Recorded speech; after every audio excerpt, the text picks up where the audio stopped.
Look what I found. Weatherman in all his glory. Who was that guy? That brother was the best damn soldier that ever lived. Hello, Hi. Jazzy. How are you, Spike? First of all, I'm a huge fan. It's an honor to be here with you today. Thank you. Where are you? I'm doing as expected with the No, but current. where are you? I'm in LA right now. I'm in LA.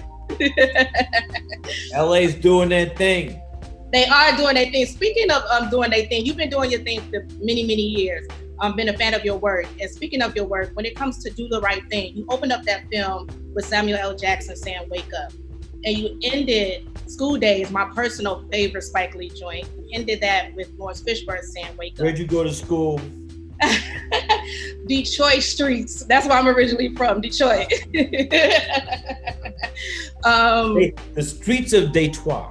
The streets of Detroit. Thank you. I'm from Detroit, so Y2C. You know, we could go there. I'm a fan. See your monkey ass. There you go. I wonder how you feel about the current state with what's going on in the world with the protesting and the rioting. Do you feel what we're seeing is that Black America is waking up?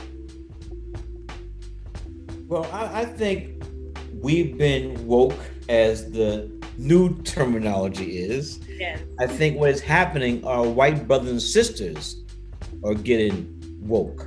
Yes. So I think that's the biggest difference. And LA is a great example of that.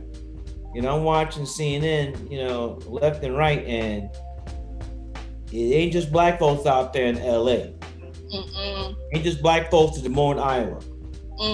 Definitely ain't just Black folks in Salt Lake City. I know that's right. So our allies are waking up. I think so.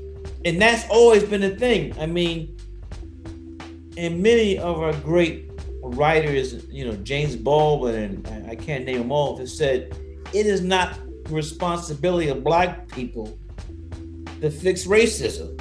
You know, that don't make no goddamn sense. Absolutely. I do want to talk about The Five Bloods. Amazing film. I think it's one of your best work. Thank you. Talk to me about the MAGA hat. It appears and reappears a lot within the film. It appears on a lot of different hits. In particular, Delroy's character, Paul, who to me is reminiscent to Kanye. You know, it's like I love him, but I hate to love him. But he's our brother, and that's what I love about the Bloods. It's a camaraderie amongst them, and it's a brotherhood. And we still rock with Kanye. We pray for him. We don't agree with him, but we love him.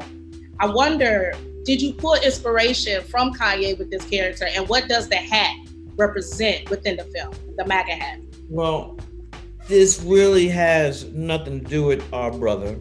I mean, he's not the only one that is drunk from the pitcher of the orange Kool-Aid. There is a very small percentage. I mean, we noticed the guy in the film where we point out that Black guy is behind Trump at every rally, holding up the sign, Blacks for Trump. So it's not just our brother Kanye, but there's a small percentage. And also, story-wise, character-wise, it really, we're able to inject some tension between the group.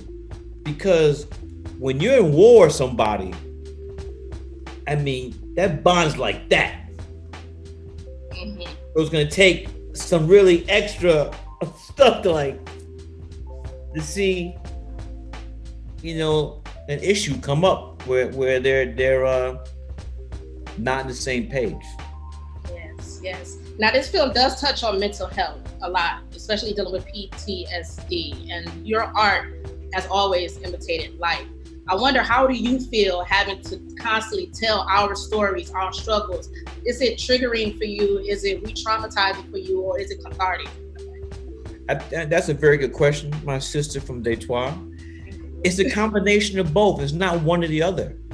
I mean, as Black people, we go through we go through some shit, you know, good and bad. Yes.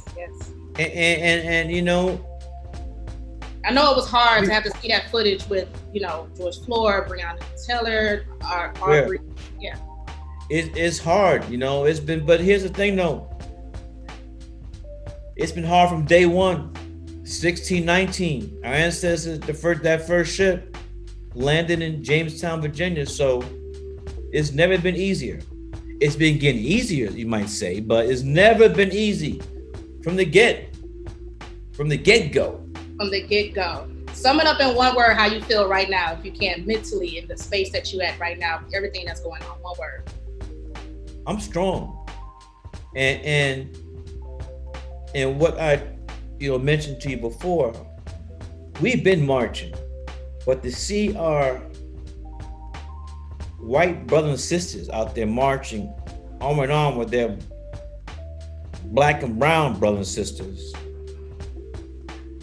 it is Obama touched upon this the other day. It's a feeling like this is some stuff we haven't seen since the 60s, when you weren't born yet. But 67, I was 10 years old, so I was like seeing this stuff. 67, 68, the late 60s, the Black Power movement, the anti-war movement, the women's movement, the sexual movement, all these things were happening at the same time. So this is something that we haven't seen in decades. Mm-hmm.